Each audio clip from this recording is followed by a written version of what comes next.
The universe is mainly made out of dark energy.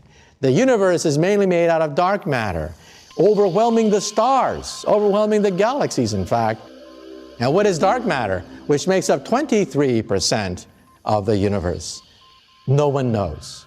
String theory gives us a clue, but there's no definitive answer.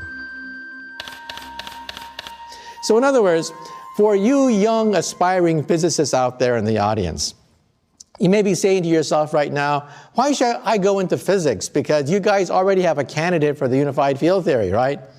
Just realize that every single physics textbook is wrong. Every single physics textbook on the earth says that the universe is mainly made out of atoms, right? There it is. The universe is mainly made out of atoms. Wrong. In the last 10 years, we have come to the realization that most of the universe is dark. And there's a whole shelf full of Nobel Prizes for the young people who can figure out the secret of dark matter and dark energy. Let me give some advice to you. If you are a young physicist, perhaps just getting out of high school, you have dreams of being Einstein, of dreams of working on string theory and stuff like that, and then you hit freshman physics. Let me be blunt. We physicists flunk most students taking elementary physics, and we're more or less encouraged to do so by the engineering department. We don't want to train engineers who make bridges that fall down. We don't want to create engineers that create skyscrapers that fall over. There's a bottom line. You have to know the laws of mechanics. So before you can work with the laws of Einstein, you have to work with the laws of friction, levers, pulleys, and gears.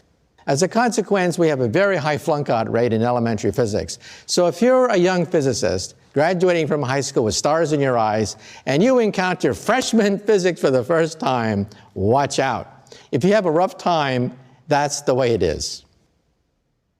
I started out my life as an experimental physicist.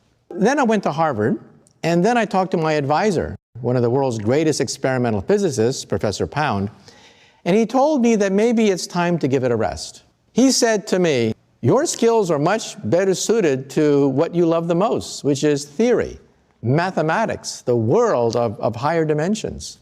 And I realized that he was probably right.